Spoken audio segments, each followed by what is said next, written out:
Jai Gurudev. Welcome you all to my third video. So first of all, I really want to thank you from the bottom of my heart to subscribe to my channel, liking it and hearing me out. Since we are going through the most troubled times for humanity, which at least the middle-aged people would agree have no precedence, would we not want to know how people in early ages would have dealt when facing such crisis? If we really want to understand how to deal with the situation, we need to understand the causes which has created the situation. Just like if there is an accident, the first thing that anyone wants to know, how did it happen? Out of 100 people who gather around the incident spot, only 1 to 2% would focus on the victim. Rest, all of them would be digging to find out the reason of the accident. Today, humanity has been struck with this biggest accident of a lifetime. But not even 1% is trying to find the reason for the same. Only when we find the reason for a particular incident can we work on uprooting and mitigating the causes and establish the correct system. How about seeking guidance from our own rich Vedic scriptures and texts? We've all heard about Gautam Buddha, who is also known as Shakyamuni Buddha, as he was a prince of the Shakyas clan. Our limited knowledge about his life only ranges to the fact that he was a prince of a very rich kingdom and that he abandoned his princely life in search of finding the truth about suffering in human life. The 4 major sufferings that he came across was the sufferings of birth, aging, sickness and death. Now, do you think it is very easy for any human to just abandon homely life and comforts, go out and just sit under a tree and find the truth? I don't really think so. As had it been so easy, so many people would have acquired the status of a Buddha by awakening to the truth. Maybe in my next video I will explain about what is awakening all about. As of now, let's understand the incredible and arduous journey that Gautam Buddha had to endure in his search of the truth. It is a very well-known fact, not only of those times but even today, that without the grace of a guru, a spiritual teacher, it is impossible to ignite the flame of spirituality within. In those times, 4-caste system was ruling the society and Brahmins were the most powerful of them all in India. They held the reins of all religious affairs and ceremonies based on the holy Hindu texts, the Vedas.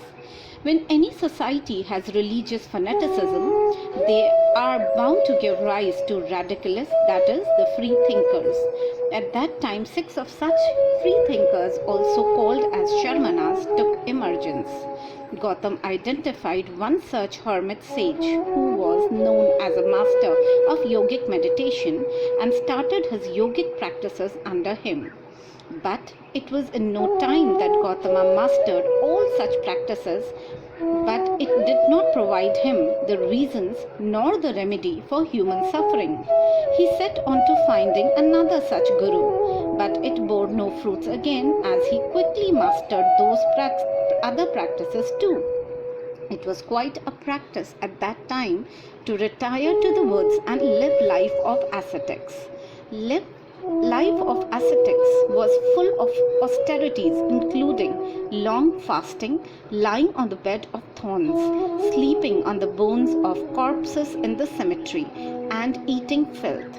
Gautam entered the ascetic life, and despite all efforts, he failed to achieve enlightenment.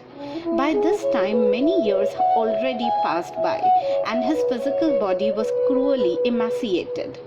Only his eyes, bloodshot as they were, shone with unusual lucidity and clarity.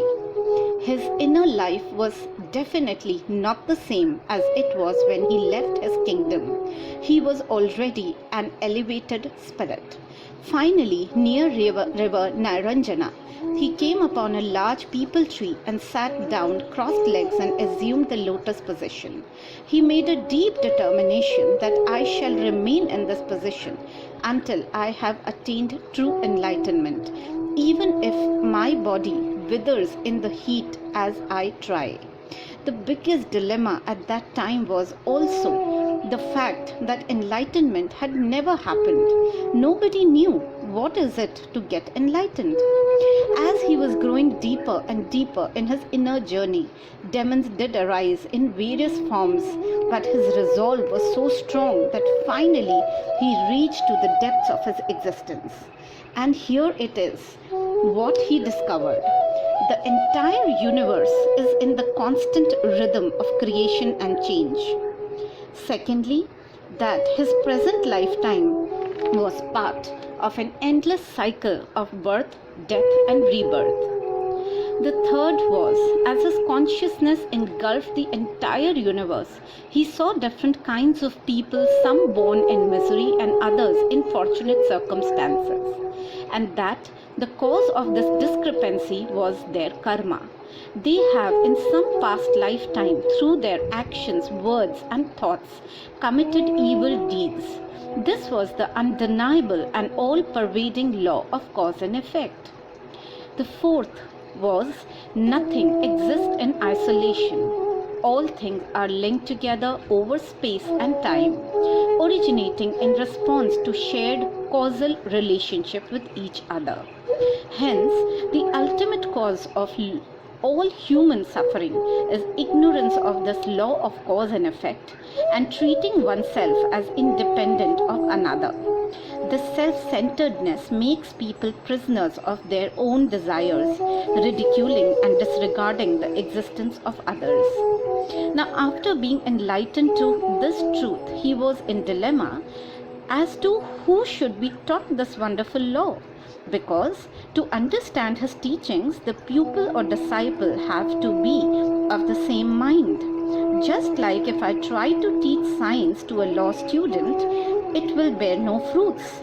He identified the ascetics in the wood with whom he did his ascetic practices, and finally the teaching spread far and wide like a Wi-Fi network as in today's times.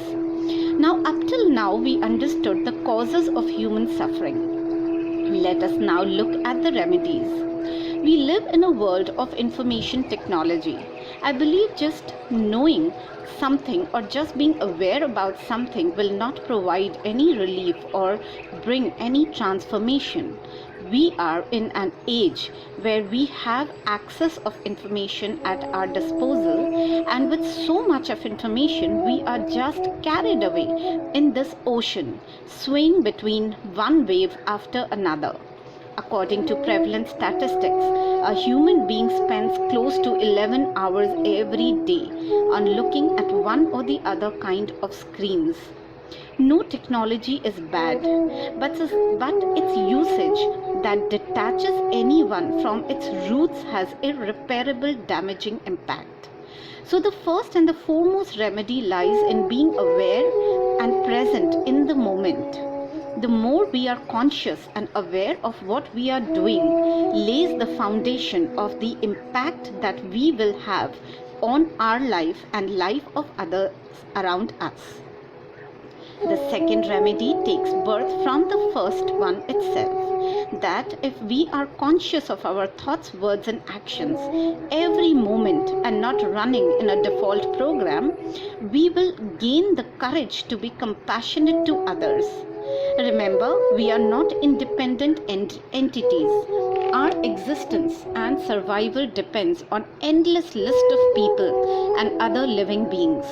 The smallest grain that we eat to fill our stomach must have been sowed by someone, and large number of living beings under the earth helped to germinate the same.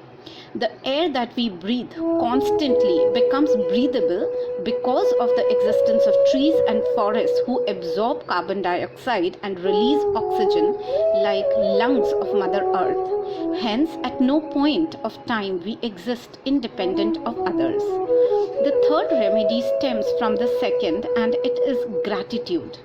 Only when we practice gratitude every single moment of our lives for everything that we have, we will observe that we gradually start shifting to a zone of abundance and fulfillment as opposed to zone of scarcity and complaint. The fourth fourth remedy is forgiveness, and needless to say, it emerges from all three as already explained.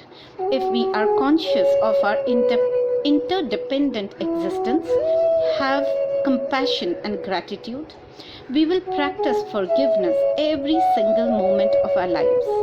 If these 4 tenets are practiced, human miseries can be eliminated completely. Hope we all practice them and make the most out of this precious life. Thank you.